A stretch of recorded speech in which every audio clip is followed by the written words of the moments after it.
Bonjour à toutes et à tous et bienvenue sur cette vidéo de psychoastrologie. En ce début d'année, il peut être intéressant de se préparer aux événements astrologiques qui vont donc un petit peu rythmer notre année 2025. On sait que 2025 va être une année particulièrement importante. Donc il va y avoir des transits tels que Saturne, Neptune en bélier, Uranus en gémeaux, Jupiter en cancer, donc pour lequel moi et d'autres astrologues proposons pas mal de vidéos. Et dans celle-ci, pour accompagner un petit peu cet élan de 2025, je voulais mettre en avant les grands rythmes du calendrier lunaire avec donc les grandes phases de pleine lune, ainsi que certaines conjonctions qui me semblent intéressantes et qui pourraient être des opportunités d'évolution spirituelle vraiment intéressantes, un peu comme des portes qui s'ouvrent, des portes d'énergie qui s'ouvrent à ce moment-là. Donc sous la vidéo, vous pourrez télécharger le document que vous avez là à l'écran. Il y a également d'autres documents qui viennent du site de Psychosophie. Alors la Psychosophie, c'est l'enseignement que j'ai suivi il y a une vingtaine d'années et qui m'a permis de me familiariser avec les livres d'Alice Bailey, qui m'a conduit donc à devenir psychoastrologue. Donc derrière, vous avez quelqu'un comme Patrice Brasseur et également Frédéric Larcher. Donc je vous invite aussi, si ça vous intéresse, à aller voir leur cycle de conférences. Donc ce cycle démarre au début de l'année. Donc là, il y a la première conférence avec donc le mois du Capricorne. Je vous ai mis le lien sous la vidéo. Donc si ça vous intéresse, n'hésitez pas. Donc vous pouvez télécharger le calendrier des phases lunaires et aller voir une vidéo de Psychosophie. Donc là, regardons un petit peu pour commencer les grandes pleines lunes qui nous attendent sur cette année 2025, sachant que l'année en termes donc d'énergie astrologique commence vraiment en bélier, puisque c'est le premier signe du zodiaque, mais n'empêche qu'on pourrait dire que les 3 premières pleines lunes de l'année, celle du Capricorne, celle du mois du Capricorne, du Verseau et des Poissons, nous préparent en quelque sorte à accueillir ces énergies de printemps. Donc là, au moment où je fais cette vidéo, nous sommes dans le mois du Capricorne. La pleine lune en Cancer a lieu lundi 13 janvier et j'ai cherché à donner un nom à chacune de ces pleines lunes, sachant qu'on les a déjà pour les pleines lunes du printemps, mais que pour les autres, on a, si vous voulez, quand on lit astrologie ésotérique et globalement Alice Bailey, on a des indications sur ce que ces pleines lunes peuvent amener comme énergie spécifique, mais voilà, il n'y a pas de noms qui ont été attribués. Donc je me suis permise de donner un nom avec un point d'interrogation à côté quand je me suis dit bon, c'est peut-être pas le nom le plus adapté, mais en attendant, ça fait ressortir encore une fois les énergies spécifiques de chacune de ces pleines lunes. Donc si on démarre avec le mois du Capricorne, donc la pleine lune est en Cancer, comme je vous disais, elle a lieu le lundi 13 janvier et il me semble que c'est une pleine lune d'initiation. Pourquoi? Parce que donc le mois du Capricorne initie une nouvelle année et nous donne la possibilité de percevoir, même si ça n'est pas encore au départ très clair, l'ambiance, les thématiques, le programme que pourrait être cette année, cette nouvelle année qui démarre donc avec le mois du Capricorne. Et puis le Capricorne est une énergie d'initiation au sens vraiment spirituel du terme, parce que c'est l'énergie, le signe qui gouverne les maîtres de sagesse. C'est-à-dire que à travers le Capricorne, on fait cette espèce de transition entre l'être humain classique, vraiment gouverné par sa personnalité, et le maître de sagesse, donc transcendé, ascensionné, qui lui vit sur le plan de l'âme, voire avec aussi les influences de l'esprit. Donc énergie d'initiation, on rentre dans un nouveau monde.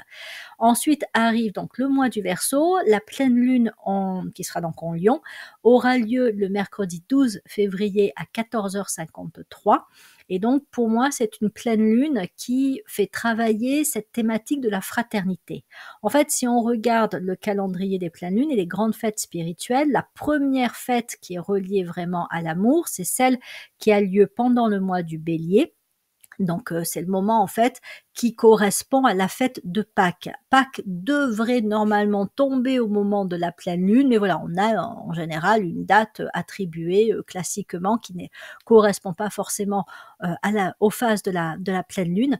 N'empêche que c'est à ce moment-là que l'énergie est la plus puissante et que cette énergie qui est reliée en fait au Christ et à l'amour est vraiment la plus présente. Donc c'est le moment, au moment donc de la pleine lune du mois du Bélier, de nous connecter à cette énergie que l'on peut peut qualifier donc de christique. C'est la grande fête de l'amour. Et les deux autres fêtes de l'amour qui sont directement, si je puis dire, reliées à la fête de Pâques, c'est celle donc, qui a lieu pendant le mois du Verseau et également celle qui a lieu pendant le mois du Lion. Je vais y venir par la suite. On pourrait rajouter évidemment aussi celle qui vient après le Verseau, le Poisson, parce que le Poisson, c'est quand même aussi une énergie très christique. Et donc, moi, je l'appelais la fête de la transcendance, parce qu'elle nous amène à nous élever vraiment au-delà, encore une fois, de l'ego, de la personnalité, du plan des formes, de la matière la plus concrète, pour aller chercher, en termes d'énergie et d'élan spirituel, ce qui est bien plus grand que nous. Donc cette année, elle va avoir lieu, la pleine lune, sur le vendredi 14 mars à 7h54. Alors, pour rappel, une pleine lune, c'est en fait une phase de 5 jours. Vous avez donc le jour même, le jour et l'heure vraiment de la pleine lune, et vous avez les 2 jours avant qui sont des phases de préparation où on rentre déjà dans l'influence de ces grandes énergies. Donc le moment de la pleine lune, où là on est dans la phase vraiment de contact, d'imprégnation, où la méditation est sans doute la plus intense, et ensuite vous avez les 2 jours suivants, donc par exemple le 15 et le 16 mars, on est encore dans la pleine lune du mois des Poissons. Et donc là, on est dans une phase où on intègre vraiment les énergies et surtout, on va les distribuer. C'est-à-dire que ce qu'on contacte pendant ces fêtes spirituelles, c'est-à-dire ces moments de pleine lune, on a, si je puis dire en quelque sorte, un peu le devoir de les partager avec l'ensemble de l'humanité et de la planète, parce que nous, les humains, nous sommes un peu des vecteurs, nous sommes des intermédiaires. Nous faisons le pont entre ces hautes énergies, donc qui viennent quelque part du système solaire, des planètes, du cosmos.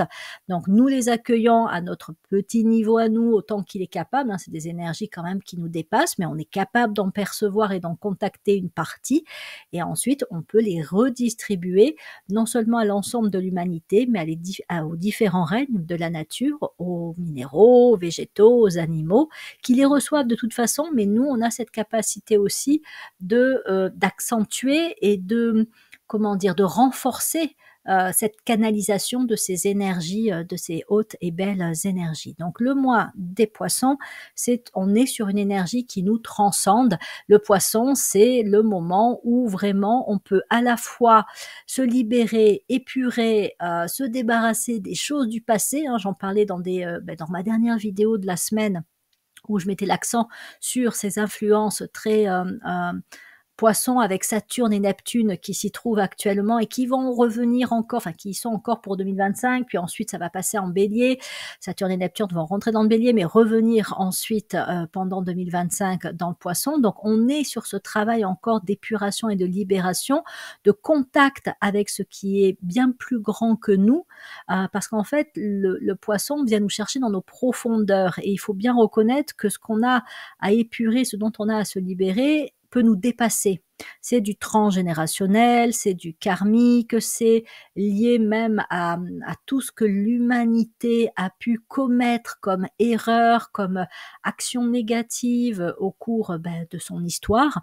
Donc voilà, nous, petits individus, on est, si je puis dire, assez dépassés par tout ce travail d'épuration et de libération. Mais en se connectant à ces énergies spirituelles, elles participent à nous aider à nous libérer et à libérer la planète de ce que l'on pourrait appeler un peu le bas astral. Donc voilà, c'est un travail d'épuration qui ne peut se faire qu'à partir du moment où on dépasse le cadre de notre individualité pour aller chercher des énergies qui, elles, sont en capacité de faire ce travail de nettoyage et de libération. Et qui plus est, cela prépare à l'arrivée donc de la première des grandes fêtes spirituelles de l'année, c'est-à-dire Pâques, qui a lieu donc au moment de la pleine lune du mois des Béliers. La pleine lune se trouve à ce moment-là en Balance. Cette année, cela va avoir lieu le dimanche 13 avril à 2h22, qui est donc la fête du Christ, la fête de l'amour, très reliée donc au rayon 2, le rayon d'amour-sagesse.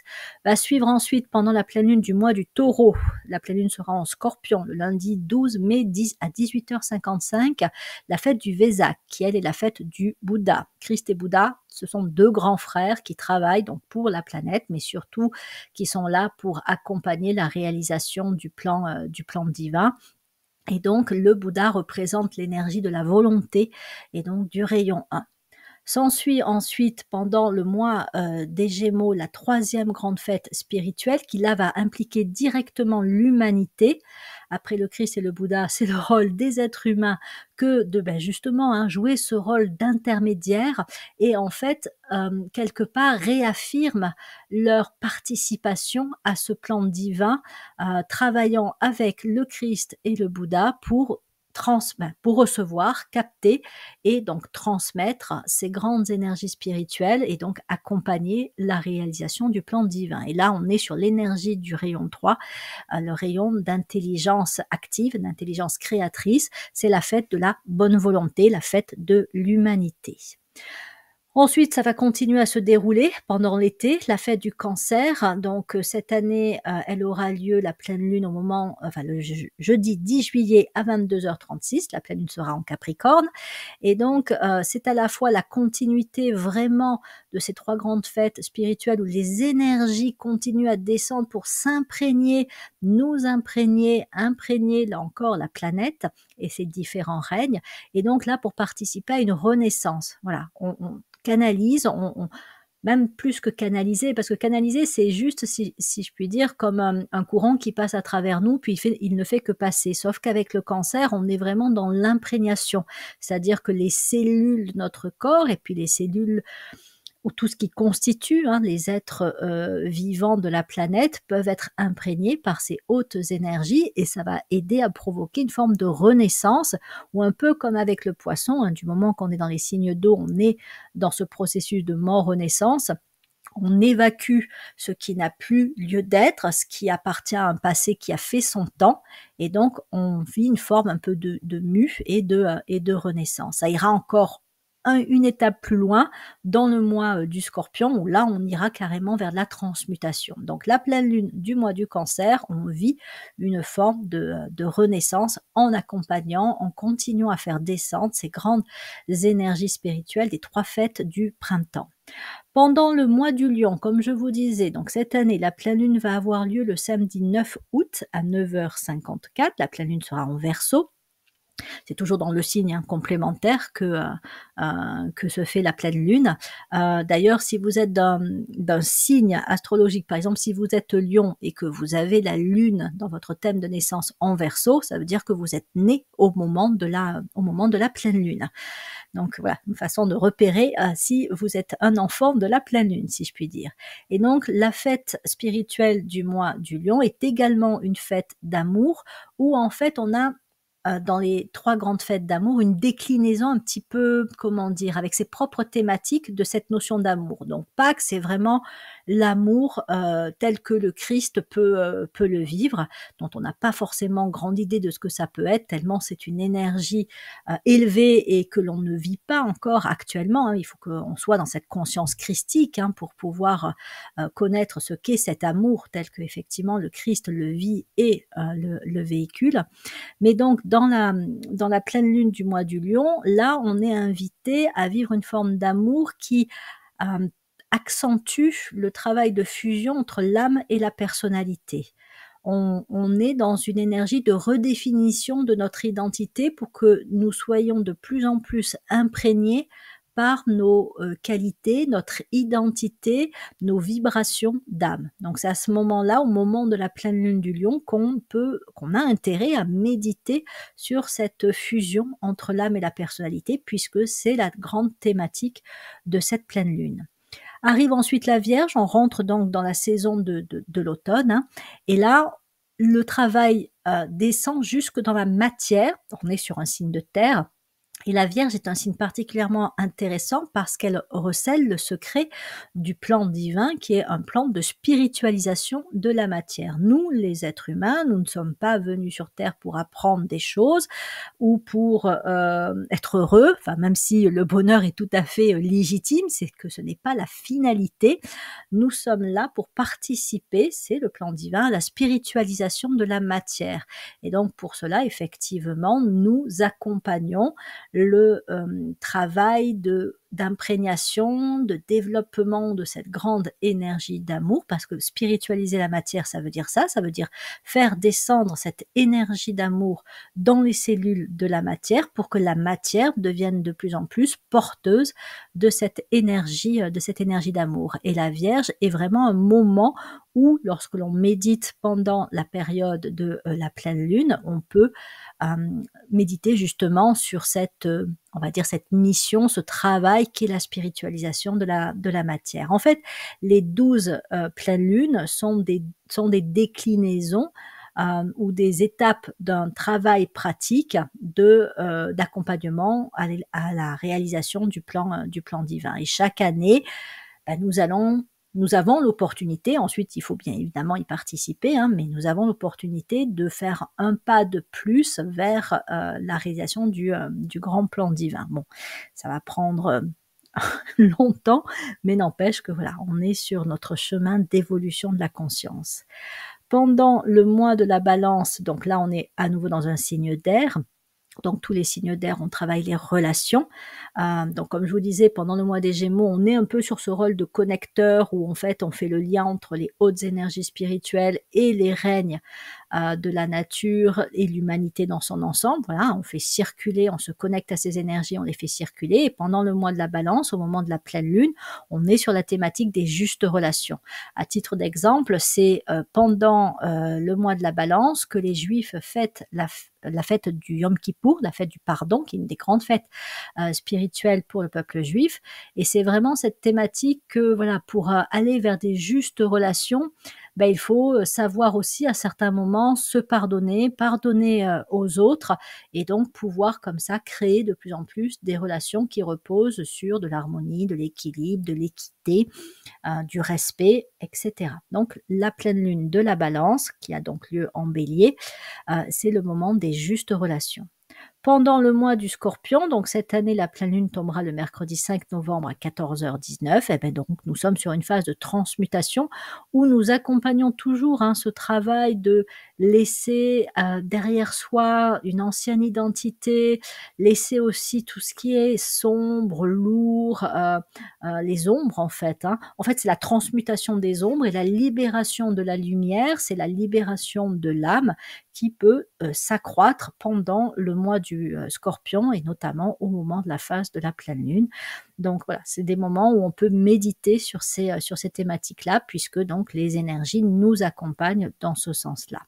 Je vous invite, après, bon, évidemment, chacun fait comme il veut et comme il le sent, mais à rejoindre des groupes de méditation qui peuvent être en présentiel, mais qui se font aussi beaucoup en distanciel et qui justement méditent sur ces grandes thématiques des différentes pleines lunes.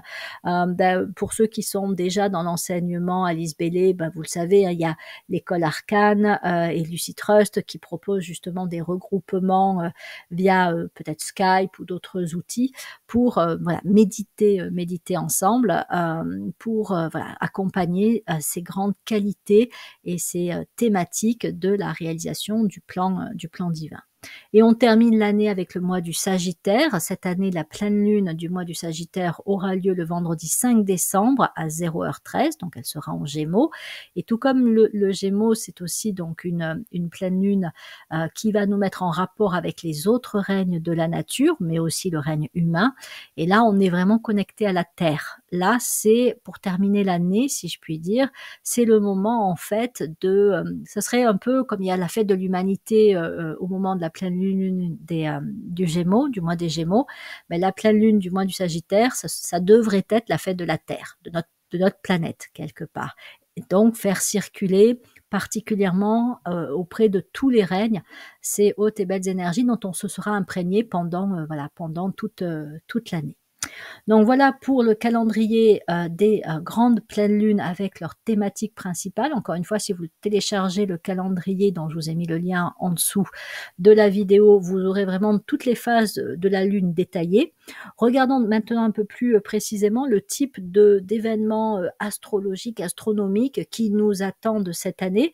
Donc là, pendant le mois de janvier, donc samedi 18 janvier, on va avoir un bel alignement de plusieurs planètes, dont seulement 4 seront visibles à l'œil nu, plus la Lune. Donc il s'agit de Mars, Jupiter, Uranus, la Lune, Vénus, Neptune et Saturne. Toutes ces planètes vont être alignées. Simplement, Uranus et Neptune ne sont pas des planètes visibles à l'œil nu. Il faut avoir un télescope pour, pour les voir. N'empêche qu'elles vont former un axe, un bel alignement. Et pour ce qui est de la France et des pays qui sont sur le même fuseau horaire, c'est entre 18h et 22h que le ciel nous permettrait de les voir le mieux, si je puis dire. Encore faut-il évidemment que le ciel soit dégagé. Donc voilà, un très bel alignement qui arrive donc en tout début d'année et qui, à mon avis, nous prépare aussi à ces grandes énergies que l'on va recevoir, accompagner pendant cette période de 2025 qui va être une année particulièrement importante, particulièrement marquante. D'ailleurs, à ce sujet, je reviens rapidement sur la slide précédente. Donc les grandes fêtes spirituelles, hein, Pâques, Vésac, la bonne volonté, sont évidemment très puissantes chaque année, mais il semblerait que cette année 2025, elle soit encore plus forte au niveau des énergies parce que c'est un moment très particulier sur le plan de la hiérarchie planétaire, donc les maîtres de sagesse, il y a je crois que ça s'appelle un conclave qui se réunit. Alors, il y a une réunion tous les 25 ans et tous les 100 ans. Et là, on est sur cette phase où à la fois la phase de 100 ans et la phase des 25 ans est atteinte. Et donc, ça va être un moment particulièrement fort pour passer sur un niveau supérieur, je ne sais pas si c'est le bon terme supérieur, mais en tout cas sur un autre niveau de réalisation du plan divin. Il y a aussi le fait que voilà, l'ère du Verseau est là, donc on va aussi de plus en plus vers le programme qui est attendu vers l'ère du Verseau. Donc on est sur quelque chose de vraiment très particulier sur cette année 2025 et peut-être que cet alignement que l'on a le samedi 18 janvier est déjà une préparation, une ouverture à des champs énergétiques qui vont donc ensuite peut-être être un petit peu pondérés par d'autres configurations, mais qui vont accompagner tout ce travail spirituel qui nous attend sur cette année 2025. Donc si on regarde un petit peu les conjonctions majeures, sachant que j'ai pas tout mis, puisque il y a des conjonctions qui arrivent très régulièrement au niveau des planètes lentes, hein, par exemple Mercure, Soleil, Vénus, Soleil, ça on en a tous les mois. Donc là j'ai essayé de sélectionner les conjonctions qui sur 2025 me semblaient être les plus intéressantes et de voir un peu justement s'il n'y a pas une note dominante dans ces conjonctions, quelque chose qui montrerait aussi ce que 2025 peut représenter vraiment comme année. Donc à gauche de l'écran, quelques dates, 19 janvier, conjonction Vénus-Saturne, 1er février, une conjonction entre Neptune, Vénus, le nœud nord et la Lune.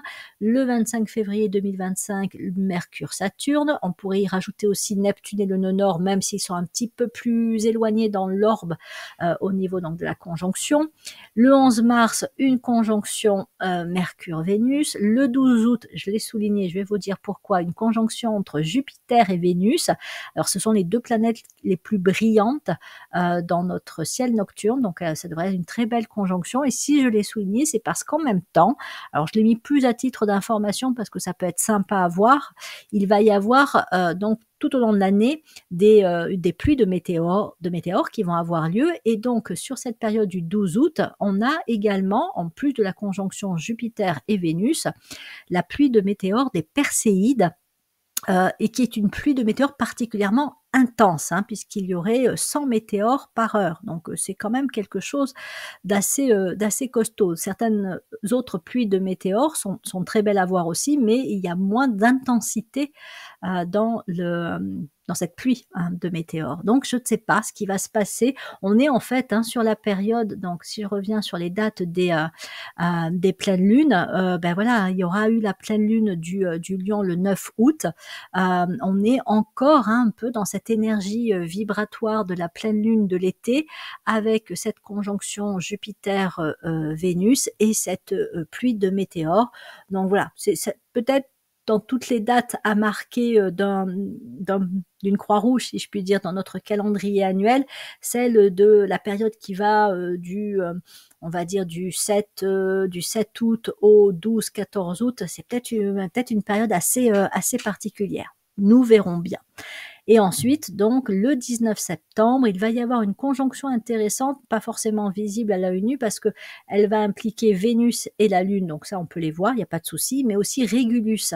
Régulus, en fait, qui ne fait pas partie en astrologie des planètes que l'on étudie, mais qui est une planète extrêmement importante quand même. En fait, c'est pas une planète, c'est une étoile, comme le Soleil, parce que c'est l'étoile la plus brillante de la constellation du Lion, et donc elle est reliée aussi au cœur, et elle a un impact particulièrement important sur notre planète. C'est pareil, hein, c'est quand on lit Alice Bailey qu'on découvre à plusieurs reprises que Régulus est évoqué comme étant, c'est comme Sirius en fait, hein, ce sont des étoiles qui ont aussi un rôle particulièrement important sur notre système solaire, et qui impactent aussi la Terre, hein, notre petite planète bien à nous. Donc, les conjonctions, les pluies de météores, également 2 éclipses, hein, si je ne me suis pas trompée dans les informations que je suis allée chercher et que j'ai trouvées. Il devrait y avoir une éclipse lunaire totale le 14 mars. Elle sera seulement partielle, hein, depuis la France. Elle sera totale d'autres endroits du globe. Et le 29 mars, on devrait avoir aussi une éclipse solaire partielle. Évidemment, le pourcentage d'obscuration va varier selon les régions de France où on se trouve. Donc voilà pour les événements, mais on ne va pas s'arrêter là. Bon, j'ai relevé, hein, ces grandes conjonctions, je me suis dit que ça pouvait être intéressant d'aller voir vraiment comment se présentaient les cartes astrologiques au moment même où la conjonction était la plus proche, où ça démarrait vraiment, dans le côté le plus direct, hein, de la conjonction. Donc je vous propose la carte du ciel du 1er février, du 25 février, du 12 août et du 19 septembre. J'ai choisi comme lieu de référence Genève, parce que, alors si vous avez écouté les vidéos où j'en parle très brièvement, hein, Genève est un des chakras principaux de la planète. Donc voilà, je trouvais que c'était intéressant de prendre comme lieu pour déterminer la carte astrologique Genève, et comme date, évidemment, la date de la conjonction, et l'heure correspond à l'heure où vraiment les 2 planètes, ou les 3 planètes, là c'est plutôt les 2 planètes directement concernées par la conjonction sont exactement au même degré, là où elles rentrent vraiment sur la même, sur la même longueur d'onde, si je puis dire. Et donc, si on prend la conjonction du 1er février à 19h09, Vénus et Neptune vont commencer à se trouver exactement à 27,59 degrés du Poisson. Et dans cette conjonction, on peut y rajouter, l'orbe étant plus large, la Lune. On pourrait aussi mettre Saturne, mais on est à 10 degrés, voire, voilà, c'est une conjonction. Pour être vraiment dans cette notion, il faudrait être autour de 8 degrés maximum. Voilà, on peut pousser jusqu'à 10 degrés, mais voilà, on va s'arrêter sur 8 degrés pour considérer vraiment la conjonction. Et non seulement il y a effectivement Vénus et Neptune qui sont vraiment en conjonction, donc les 27,59 degrés vont durer quelques minutes, et puis après, ça va, vu le mouvement assez rapide de Vénus, hein, elle va commencer un petit peu à s'écarter de Neptune, mais elle va rester en conjonction pendant quelques heures quand même, hein. Et ensuite, on peut y rajouter donc le nœud nord. Et en fait, c'est intéressant de remarquer que celle du 1er février et celle du 25 février, où là, on a une conjonction entre Mercure et Saturne, tandis que pas loin, on a quand même, hein, le nœud nord, et encore un peu plus loin quand même, hein, Vénus, mais ça nous fait quand même 4 planètes en Poisson. Justement, ce sont 2 premières grandes conjonctions qui concernent le signe des Poissons. Sur celle du 1er février, le Soleil est encore en Verseau, c'est pendant le mois du Verseau, tandis que le 25 février, le Soleil sera rentré en Poisson. Et si vous avez écouté donc ma dernière vidéo de la semaine, voilà, j'ai mis l'accent, hein, sur le transit de Saturne et Neptune en Poisson comme étant le travail de guérison dans les profondeurs. Et donc il me semble que ces 2 conjonctions accompagnent, soutiennent, activent encore plus justement ce travail d'épuration, de guérison, de libération, afin justement aussi de nous accompagner à mieux accueillir les énergies du printemps, c'est-à-dire quand on va commencer à rentrer dans le mois du Bélier, et que Saturne et Neptune vont transiter en Bélier. Donc on a vraiment ce début d'année une intensité de cette énergie Poisson qui va se prolonger pendant le Verseau, pendant le mois du Poisson, et qui va un petit peu, voilà, s'atténuer lorsqu'on va arriver, en Bélier. Mais ça va continuer encore un petit peu quand même, puis ça va revenir après à l'automne quand, Saturne et Neptune va re-rentrer en Poisson. Donc, j'ai essayé de donner un titre, hein, comme je l'ai fait pour les pleines lunes, à ces conjonctions assez particulières. Donc, celle du 1er février, je l'ai appelée la direction du cœur, puisque donc le soleil sera en Verseau, et comme je vous le disais, le Verseau, c'est un des grands signes aussi reliés à l'amour fraternel, l'amour inclusif, l'humanisme en fait, hein. Donc, ça, plus les configurations en Poisson, qui est donc, hein, un signe de transcendance, qui nous fait toucher à l'amour inconditionnel. Je pense que ces conjonctions nous accompagnent aussi, puisque la Lune se trouvera en Poisson à ce moment-là, va nous permettre peut-être euh, ça va être peut-être une forme un peu de dualité. C'est-à-dire que la Lune en Poisson peut faire remonter une énergie de manque d'amour, et peut-être même un peu de lourdeur, d'inertie, avec des émotions refoulées, avec une énergie parfois un peu plombée, mais qui nous montre aussi justement ce qu'on a encore besoin peut-être d'évacuer pour aller de plus en plus vers un amour, on va dire, de qualité supérieure, d'un taux vibratoire plus élevé. Donc on peut avoir des clés, je pense, pendant cette conjonction, si on se demande ce qui est encore à lâcher, ou dans quelle direction aller pour justement activer cette énergie de cœur. Voilà, être vigilant, hein, sur cette période du 1er février. On pourrait avoir des inspirations, on pourrait se connecter à cette énergie du cœur qui, voilà, va nous aider à voir vers quoi aller pour développer justement cette énergie de cœur.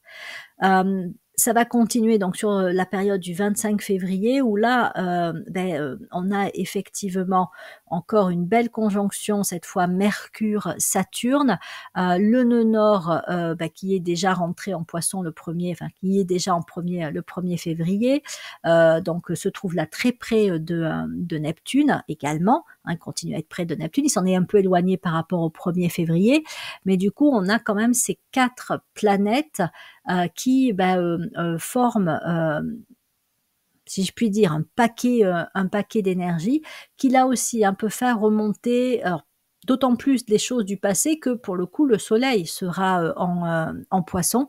Donc ça peut être une période où aussi on a des souvenirs du passé qui remontent, mais l'accentuation est mise aussi sur la métamorphose. Voilà, sur un travail de transformation. Des planètes telles que Mercure et Vénus aident beaucoup à tout ce qui est prise de conscience, à la compréhension de ce qui est vécu, de ce qui a pu être vécu et des traces que ça a laissées, pour voir justement avec le Poisson ce qui peut être à restaurer, ce qui va chercher à être aussi régénéré. Voilà, comment on peut accompagner ce travail, et donc le temps de la libération, le 25 février, pourrait être vraiment un moment où voilà, ce sera à mettre, enfin le paquet sera à mettre pour aller vers une forme de libération. La maison 10, hein, dans laquelle se trouvent Mercure, Saturne, le Nord et Neptune, c'est une maison d'aboutissement, d'accomplissement. C'est la fin d'un cycle. Donc c'est vraiment le moment de passer à autre chose en dégageant ce qui n'a plus lieu d'être.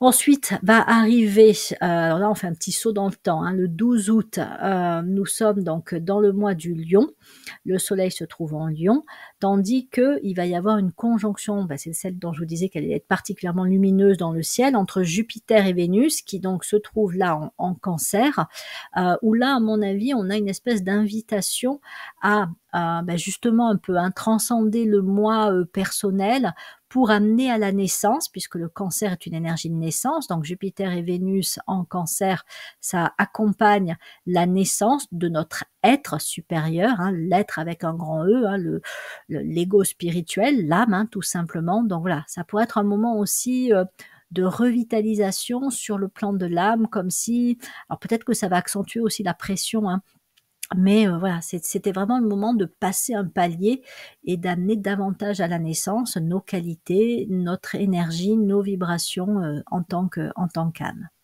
Et puis donc le 19 septembre, donc là, on sera dans le mois, de la Vierge. Donc là, on a une conjonction Lune et Vénus qui est intéressante parce qu'elle se trouve en Lion. Pendant le mois de la Vierge, il y a l'idée donc de s'ancrer en fait dans l'amour. C'est la spiritualisation de la matière, comme je disais avec la pleine lune du mois de la Vierge. On est dans ce mois où en fait, il y a, en tant que signe de terre, hein, cette idée vraiment oui, de s'ancrer dans l'amour et d'ancrer l'amour dans la matière et d'en suivre la voie. Voilà, on prend, l'ascendant là étant Sagittaire, on prend, la voie, la direction de l'amour et on y va, quoi. Voilà, on lâche pas le truc, on y va. Donc voilà pour quelques conjonctions qui me semblaient particulièrement intéressantes à faire, ressortir, et donc quelques dates, pardon, à marquer, dans son, calendrier. Donc le document étant, téléchargeable, il pourra, vous servir de repère. Et puis, ben, voilà, si vous tenez votre journal de méditation, votre journal un peu des ressentis, des énergies, du mois, à voir si, ces énergies-là vous impactent plus particulièrement, que d'autres moments, de l'année. Eh bien, j'en ai terminé donc pour cette vidéo. Il ne me reste plus qu'à vous remercier de votre présence sur ma chaîne YouTube, de vos abonnements, likes, partages, et à vous dire à bientôt pour de prochaines vidéos de psychoastrologie.